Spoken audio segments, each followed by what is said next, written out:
नमस्कार दोस्तों, आपका स्वागत है मेडिको टॉक्स में, जो आपका अपना चैनल है जो मेडिकल से रिलेटेड प्रॉब्लम्स में और जो क्वेरीज होती हैं आपके, हम आपकी काफ़ी उसमें मदद कर रहे हैं।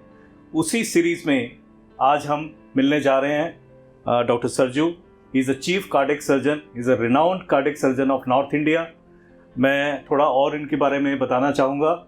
He is doing approximately 80 to 90 surgeries a month और अब तक ये 12,000 से ज़्यादा कार्डियक सर्जरीज कर चुके हैं। Sir, I welcome you and in spite of in his busy schedule he has given us a time and I am really grateful to you sir. Thank you Anish.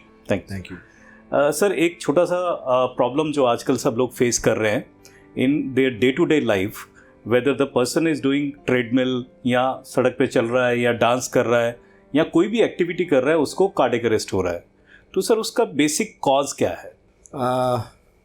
First of all thank you Anish for introducing me to the audience. देखो, बड़ा simple सा कारण है। Life में stress जो है ना बहुत ज़्यादा बढ़ चुका है। Everybody is under stress, some kind of a stress in the family या जॉब को लेके या किसी चीज़ को भी लेके। आज की डेट में तो लुक्स को लेके बहुत ज़्यादा स्ट्रेस है कि भी हमारी लुक्स भी अच्छी होनी चाहिए, we should be looking fit and fine. तो उसके लिए शॉर्टकट तो कुछ है नहीं है, बट कुछ लोग जो है ना शॉर्टकट भी बनाने की कोशिश करते हैं बिना अपनी हर एक बॉडी की एक कैपेसिटी है, एक लिमिट है जहाँ तक कि हम एक्सरसाइज को टॉलरेट कर सकते हैं। उसके बयान अगर करने की कोशिश करेंगे तो वो बॉडी में स्ट्रेस बढ़ेगा, कॉर्टिसोल हार्मोन बढ़ेगा, स्ट्रेस हार्मोन्स बढ़ेंगे। अब उस सिचुएशन में क्या होता है कि कुछ लोग तो जो है ना स्टिमुलेंट्स भी ले रहे हैं। ओके, टू आप अपनी बॉडी को एक पर्टिकुलर लेवल के बायॉन्ड एक्सर्ट कर रहे हैं एंड जल्दी बॉडी बने, तो उसके लिए स्टिमुलेंट्स भी यूज़ करते हैं कुछ लोग। राइट। सो ओवरऑल सारा सिनेरियो अगर देखें ना तो ये एक पोटेंशियल फैक्टर है जिसके कारण कि आर्टरीज़ के अंदर जो छोटे छोटे प्लाक जो हैं वो सभी की आर्टरीज़ में रहते हैं। Okay. वो प्लाक रप्चर होके उसके ऊपर क्लॉट जमने से हार्ट अटैक आ सकता है। ओके। सो इसमें क्या है, क्या बेसिकली जो कॉर्नरी आर्टरीज है ना, वो अगर हम ब्रॉडली देखें ना तो दो तरह की होती हैं। One is plump artery and other one is a hard artery. Plump artery means कि बिल्कुल सॉफ्ट आर्टरी है, इट्स लाइक ए प्लम। उसके अंदर सॉफ्ट प्लाक जमेगा, सबस्ट्रेट उसको मिल गया, स्ट्रेस है, एक्सरसाइज बहुत ज़्यादा कर रहे हैं, these all stresses they can cause that plaque जो है ना वो रप्चर हो जाता है, जो कि ब्लॉकेज सिर्फ 10% ही था।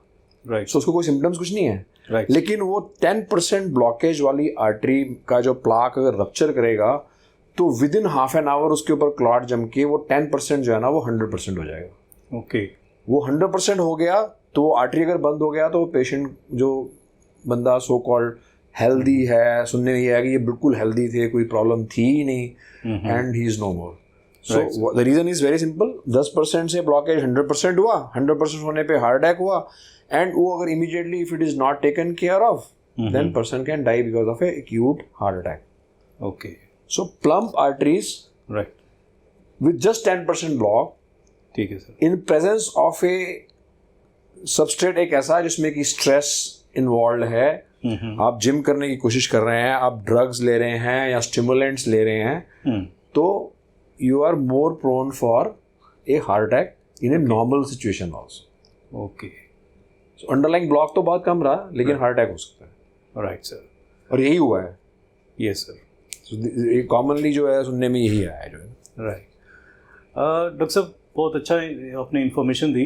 एक नॉर्मल पर्सन को घर बैठ के कोई सिम्टम्स या कुछ ऐसा आ सकता है जिससे उसको पता चले कि ये फ्यूचर में हो सकता है? Yes, definitely. देखिए, ऐसा है ना कि सिम्टम्स, हार्ट की प्रॉब्लम के हमेशा सिम्टम्स आएंगे ही आएंगे, अनलेस की जो सिचुएशन मैंने आपको बताई है उसमें। राइट। जैसे जैसे ये ब्लॉकेज बढ़ेगी तो जब ये ब्लॉकेज जो है 70% से ऊपर चली जाएगी तो person will start getting symptoms, जो कि in the form of shortness of breath हो सकते हैं, या चेस्ट में पेन हो सकती है, वो पेन बाजू में जा सकती है या गले में जा सकती है। तो होगा क्या कि आप जब जितनी एक्टिविटी, मान लीजिए आप डेली जो है, अगर आप मान लीजिए 5 किलोमीटर वॉक करते हैं, बट आप सेम डिस्टेंस वॉक करने पे अगर आपको सांस चढ़ रहा है या छाती में दर्द हो रहा है या घुटन हो रही है, दैट मीन्स कि देयर इज अ चांस कि आपकी जो आर्टरीज हैं उसमें ब्लॉकेज जो है वो बढ़ चुका है। ओके। वो एक इंडिकेशन है कि आपको अपने टेस्ट जो है वो करवाने चाहिए। और वैसे भी हम आजकल के सिनेरियो में हम रिकमेंड करते हैं कि मेल्स में 40 ईयर्स के बाद में एंड फीमेल्स में 45 ईयर्स के बाद में एक बारी कॉम्प्रिहेंसिव कार्डियक चेकअप जो है वो जरूर होना चाहिए। वो कॉम्प्रिहेंसिव कार्डियक चेकअप में ब्लड इन्वेस्टिगेशंस आती हैं और ट्रेडमिल टेस्ट आता है, इकोकार्डियोग्राफी आती है, और इन सब चीज़ों से हम लोग ये देख के चेक कर सकते हैं कि आपकी बॉडी के ऊपर जो एथेरोस्क्लेरोसिस, जो प्लाक फॉर्मेशन का बर्डन कितना ज़्यादा है। तो अगर आपको पहले ही पता लग जाए कि इसमें बर्डन है, तो अगर हम उसको प्रॉपरली एक सही टाइम पे ट्रीट करेंगे तो there are very less chances कि आप एक एक्यूट हार्ट अटैक कारण के सडन डेथ हो सकती। उसके चांसेस जो है वो कम हो जाएंगे। मोस्टली होता क्या है कि वेट कम करने के लिए ओबेसिटी तो है ही है, बट अब वेट अगर ज़्यादा है तो आपकी एक्सरसाइज करने की कैपेसिटी भी कम है। लेकिन आप उसके बायां अगर जाने की कोशिश करेंगे, कुछ लोग हैं कि साइकिलिंग सडनली उठाया साइकिल, चलो जी आज मैं 20 किलोमीटर साइकिल चला के आऊँगा, तो वो रिकमेंडेड नहीं है कि आप सडनली अपनी एक्टिविटी को बढ़ा लें। सो उसमें बेटर ये है कि आप वॉक करें, स्टेप्स को बढ़ाएं, और अगर वो स्टेप्स चलने में आपको प्रॉब्लम हो रही है तो आप अपना हेल्थ चेकअप जरूर करवाएं। तो उससे चांसेस ऑफ सडन डेथ जो है वो डेफिनेटली कम हो जाएंगे, बिकॉज बिना हार्ट अटैक के अलावा और भी बहुत सारी चीज़ें हैं। रिदम की डिस्टर्बेंस होने से भी सडन हार्ट अटैक हो सकती है। सो कुछ मालूम नहीं है कि आपके अंदर कुछ ECG अगर आप करवाएंगे तो उसमें कई बार वी कैन इजीली डिटेक्ट कि कोई ऐसी रिदम प्रॉब्लम तो नहीं है जिसके कारण की सडन डेथ हो सकती है। हालांकि इसका इंसिडेंस बहुत कम होता है, लेकिन जिसके हो गया उसके लिए तो 100% है ना। डॉक्टर साहब बहुत सही आपने इन्फॉर्मेशन दी। सर आपने जैसे अभी स्ट्रेस के बारे में बताया, सर इसमें डाइट का कितना बड़ा रोल है इस तरह की चीज़ों में? डाइट का बहुत इंपॉर्टेंट रोल है, क्योंकि अगर हम लोग फास्ट फूड खा रहे हैं तो फास्ट फूड में है क्या, basically fast and fried food जो है ना, they are not good for the heart, they are not good for the coronary arteries and they are overall not good for the body. क्योंकि होता क्या है, फ्राइड में क्या प्रॉब्लम क्या है कि अब जो लोग जैसे कि समोसा को ले लीजिए, समोसा खाने का मन है, फ्राइड है, वहाँ पे जो शॉप पे वो फ्राई करके दे रहा है ना, वो सेम ऑयल को बार बार यूज़ कर रहा है।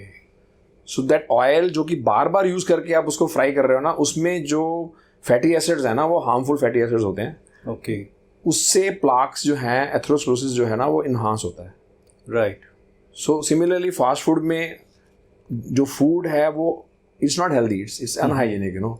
सो ये सारी fast food, fast lifestyle and fried food जो है चीज़ें हैं ना, they make you prone for coronary artery disease. So उसमें ब्लॉकेज के चांसेस जो है ना डेफिनेटली बढ़ जाएंगे। Not only coronary artery disease, other problems also. So diet का जो है वो काफ़ी इंपॉर्टेंट रोल रहता है इसमें।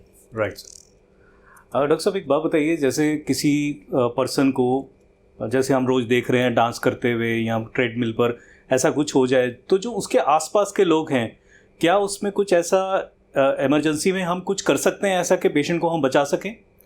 डेफिनेटली कर सकते हैं। जो एक CPR है ना, कार्डियो पल्मोनरी रिससिटेशन, वो एक बहुत इंपॉर्टेंट चीज़ है। उसमें क्या है कि चेस्ट को थंप करना है and at the same time mouth to mouth breathing करना है। सो जो इसमें क्या रेशो रहता है, फॉर ईच ब्रेथ आप हार्ट को जो है ना 4 टाइम्स आपको चेस्ट को पंप करना पड़ेगा। तो इसके लिए हम लोग generally we hold camps for CPR training, and generally उन जगहों पे जैसे कि जिम्स हैं, जिम में जितने भी जो ट्रेनर्स रहते हैं उनके वी आर प्लानिंग कि हाँ हम उन लोगों को एक CPR की बेसिक ट्रेनिंग जो है ना होनी बहुत ज़रूरी है। सिमिलरली जहाँ पे डांस एक्टिविटीज़ बहुत ज़्यादा हैं, वहाँ के ट्रेनर्स को भी जो है ना एक CPR ट्रेनिंग जरूर लेनी चाहिए, क्योंकि उनका भी इस टाइम पे क्या है कि लोड बहुत ज़्यादा है और डिफरेंट एज ग्रुप के लोग आ रहे हैं। इट्स नॉट ओनली कि यंग लोग आ रहे हैं। आज की डेट में अगर आप देखेंगे ना तो सभी 60 ईयर्स 65 ईयर्स में भी लोग जो है ना, मैरिजेस हैं, मैरिजेस में कोरियोग्राफी करवाना है, फिर उसमें परफॉर्म भी करना है। अब अंदर से क्या चल रहा है वो तो किसी को मालूम नहीं है। और होता क्या है कि आप किसी को पता ना लगे तो अगर आप सांस चढ़ भी रहा है ना तो आप उसको इग्नोर करते हो, नहीं यार ये तो इतना तो मेरे को नॉर्मल है, इतना तो मेरे को चढ़ता ही है। तो वो इग्नोर किया हुआ है ना जो, वो ज़्यादा डेंजरस है। और सबसे बड़ी प्रॉब्लम क्या है कि हार्ट के पेशेंट को अंदर ही अंदर ये मालूम होता है कि उसकी कैपेसिटी जो है ना इसके बियॉन्ड नहीं है, लेकिन वो बताता नहीं है किसी को। दे ट्राई टू हाइड कि ये ना बताया जाए। वो जो है ना वो ज़्यादा डेंजरस है। Very well said sir. Sir जैसे अभी आपने जिम का नाम लिया, जिम में जितने भी आजकल बॉयज़ हैं या कोई भी किसी भी एज ग्रुप का पर्सन है, वो वे प्रोटीन बहुत लेते हैं, पाउडर जो आजकल लेते हैं। So how safe it is basically? See whey protein जो है ना, एक स्टैंडर्ड की कंपनी का, अच्छी कंपनी का लेंगे तो इट इज़ नॉट डेंजरस। अब वो कितना, उसका जो सबसे बड़ी प्रॉब्लम क्या है कि कोई मार्कर नहीं है। वी डोंट नो कि जो आपको वे प्रोटीन आप खा रहे हो वो ओरिजिनल है, उसमें कोई इम्प्योरिटीज तो नहीं है। क्योंकि हो सकता है कि sometimes what protein powders you are getting is, उसमें आधा तो एक्चुअल में है और आधा कुछ और है। राइट, ठीक है ना। सो शॉर्टकट नहीं है कुछ भी। And most of the protein powder या स्टिमुलेंट्स जो यूज करते हैं उसमें क्रेटिनिन होता है। राइट, उससे नॉट ओनली हार्ट के ऊपर, किडनीज के ऊपर भी असर पड़ता है। Okay, I have seen people those who have got huge muscles एकदम से इतने ज़्यादा बनते नहीं है। उसमें लोग steroids and creatinine वगैरह जो है ना वो लेते हैं, right, which is very dangerous for the heart and for the kidneys as well, you know. Right. So generally आप अगर आप कोई वे प्रोटीन खा भी रहे हैं ना तो एक न्यूट्रिशनिस्ट की गाइड के बिना नहीं लेना चाहिए। ओके, I strongly recommend कि आप एक न्यूट्रिशनिस्ट की गाइड के बिना कोई भी प्रोटीन पाउडर जो है वो नहीं लेना चाहिए, क्योंकि हर एक आदमी की उस प्रोटीन को ऑब्जॉर्ब करने की एक कैपेसिटी है। Right sir. अगर उसके बायॉन्ड लेने की कोशिश करेंगे तो it is more dangerous for the body, kidneys and heart both. rather than helping it can cause more problems. इसीलिए जो रिसेंटली अगर जो देखें ना तो ये आया कि जिम में we have found that suddenly the incidence of heart problems and heart attacks has gone up. So thank you very much sir for giving the time. I hope आपके बहुत सारे क्वेश्चंस के आंसर मिल गए होंगे। Still अभी भी अगर कुछ आपके पास ऐसी क्वेरीज हैं या कुछ क्वेश्चंस हैं तो कमेंट बॉक्स में जाके just give the comments and मैं डॉक्टर साहब से कंसल्ट करके और डॉक्टर साहब से रिक्वेस्ट करके we can get back to you. So once again thank you very much. Thanks very much doctor साहब। Thank you. Thanks a lot. Thank you.